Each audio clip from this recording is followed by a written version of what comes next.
பீகார் பேரணி ராகுல் காந்திக்கு திருப்பு முனையா?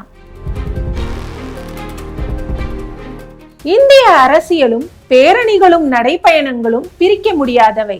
எத்தனை தொழில்நுட்ப வளர்ச்சிகள் இருந்தால் என்ன, களத்தில் மக்களோடு மக்களாக கலந்துவிட வைக்கும் உத்திகளின் விளைவுகள் பிரம்மாண்டமானதாகவே இருந்திருக்கின்றன. அந்த வகையில் 1300 கிலோமீட்டர் தூரம், 20 மாவட்டங்கள், 16 நாட்கள் பயணம் என பீகாரில் வாக்கு அதிகார பேரணியை நடத்தி கொண்டிருக்கிறார் ராகுல் காந்தி. இந்த பேரணி பீகாரையும் தாண்டி ராகுல் காந்திக்கு ஒரு திருப்புமுனை என்ற பார்வைகள் வலுத்துள்ளன. அது பற்றி விரிவாக பார்ப்போம். பீகாரில் இந்த ஆண்டு இறுதியில் சட்டப்பேரவை தேர்தல் நடைபெற உள்ளது. இதற்காக எனப்படும் வாக்காளர் பட்டியல் சிறப்பு தீவிர திருத்தத்தை கடந்த ஜூலை மாதம் தேர்தல் ஆணையம் தொடங்கியது. இதுதான் இப்போது நடைபெறும் வாக்கதிகார பேரணிக்கு விதை என்று சொல்லலாம். நாடாளுமன்ற மழைக்கால கூட்டத்தொடர் முழுவதும் பீகார் சார் பற்றி விவாதிக்க கோரி காங்கிரசும் பிற எதிர்கட்சிகளும் அமளியில் ஈடுபட்டன.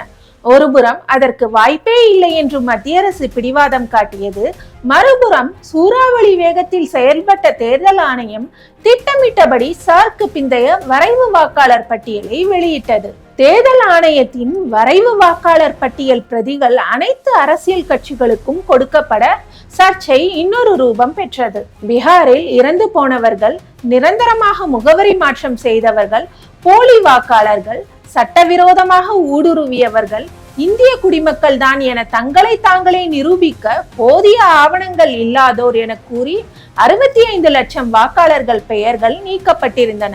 பெங்களூருவில் ராகுல் காந்தி நடத்திய பிரஸ் மீட்டில், நாங்கள் இவிஎம் குற்றச்சாட்டு சொன்ன போதெல்லாம் ஆதாரம் கேட்டீர்களே, இதோ சார் என்ற பெயரில் பாஜகவின் அலுவலகம் போல் செயல்பட்ட தேர்தல் ஆணையம் மேற்கொண்ட வாக்கு திருட்டுக்கு ஆதாரம் இருக்கிறது என கூறி ஆதாரங்களை பொதுவெளியில் வெளியிட்டார். வாக்கு திருட்டு, ஓட்சோரி என்ற சொல் அன்றிலிருந்து தேசிய அளவில் ட்ரெண்டாக தொடங்கியது. வெறும் ட்ரெண்ட் என்று நின்று விடாமல் அரசியல் கோஷமாக உருவெடுத்துள்ளது. இளம் வாக்காளர்கள் மத்தியில் பெங்களூரு பிரஸ் மீட் பேசு பொருளானது. இன்ஸ்டாவில் என்டர்டெயின்மெண்ட் ரீல்ஸ் பதிவிடுவோர் கூட வாக்கு திருட்டு பற்றி பேசலாகினர். இந்த சூழலில் ராகுல் காந்தி ஆகஸ்ட் 17ஆம் தேதி பீகாரில் வாக்கு அதிகார பேரணியை தொடங்கினார். இந்த பேரணியில் ஆர்ஜேடி முக்கிய தலைவர் தேஜஸ்வி யாதவ் கலந்து கொண்டுள்ளார். பேரணிக்கு பிரியங்கா காந்தி வருகை தந்தது கவனம் பெற்றது. இந்தியா கூட்டணி தலைவர்களும் பேரணியில் கலந்து கொள்ள தொடங்க கடந்த புதன்கிழமை தமிழக முதல்வர் ஸ்டாலின் ராகுலுடன் வாக்கு அதிகார பேரணியில் பங்கேற்றார். இது பீகார் அரசியலையும் தாண்டி தேசிய அளவில் பாஜகவுக்கு கலக்கத்தை ஏற்படுத்தி இருக்கிறது. பீகார் தேர்தலுக்கான பேரணி என்பதை கடந்து தேசிய அளவில் ராகுலின் முகமதிப்புக்கு வலு சேர்க்கும் கூட்டமாகவும் இந்த பேரணி உருவெடுத்து வருகிறது. சுதந்திரமாக செயல்பட வேண்டிய தேர்தல் ஆணையம் பாஜகவுக்கு வளைந்து கொடுத்ததால் அசிங்கப்பட்டு நிற்கிறது என்ற விமர்சனங்களை முன்வைக்கும் ராகுல் காந்தி பாஜகவையும் மோடியையும் கடுமையாக விமர்சித்து வருகிறார். ஊழல் ஒழிப்பு முகம் அல்ல, நீங்கள் தான் ஊழலின் முகம். ஜனநாயகத்தின் உச்சபட்ச உரிமையான வாக்குரிமையிலேயே ஊழல் செய்துள்ளீர்கள் என்று வருத்தெடுத்து வருகிறார். ராகுல் செல்லும் இடமெல்லாம் காங்கிரஸ் கட்சியினரையும் தாண்டி மக்கள் தன்னெழுச்சியாக திரள்கின்றனர். பட்டியல் சமூக மக்கள், பிற்படுத்த சமூகத்தினர், சிறுபான்மையினர் என்று நாளுக்கு நாள் ராகுலுக்கு ஆதரவளிப்போர் எண்ணிக்கையும் அதிகரித்து வருகிறது. ஏற்கனவே வாக்காளர் பட்டியல் தீவிர திருத்தத்தால் நம் கட்சி அனிதாபிகள் சிலருக்கே வாக்கில்லாமல் போய்விட்டது என்று அதிருப்தி தெரிவித்து வந்த பீகார் பாஜகவினருக்கு ராகுலின் பேரணிக்கு பெருகும் ஆதரவு கூடுதல் கலக்கத்தை ஏற்படுத்தி இருக்கிறது. பேரணியை தடுக்க முடியாது, அதற்கு பெருகும் தன்னெழுச்சியான ஆதரவையும் கட்டுப்படுத்த முடியாது. போதாததுக்கு இந்தியா கூட்டணி தலைவர்களும் வந்து தேசத்தையே திரும்பி பார்க்க வைக்கின்றனர்.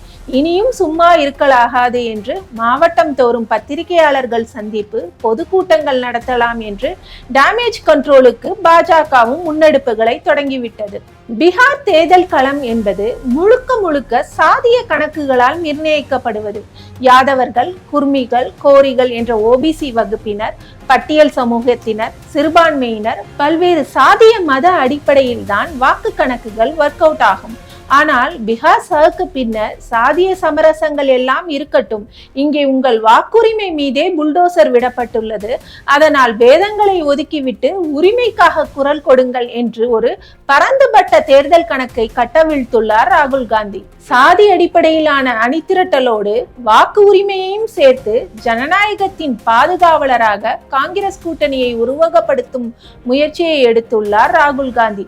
அதற்கான பலன்களையும் ஆதரவு அலை மூலமாக அறுவடை செய்ய தொடங்கிவிட்டார். இது நிச்சயமாக நிதிஷ்குமாருக்கும் நரேந்திர மோடிக்கும் செக் தான். இந்த சட்டப்பேரவை தேர்தலில் பீகாரில் நிதிஷ்குமார் வெற்றி பெறாவிட்டால் அவர் மத்தியில் பாஜகவுக்கு அளித்து வரும் ஆதரவுக்கு ஏதேனும் சிக்கல் ஏற்பட வாய்ப்புள்ளது.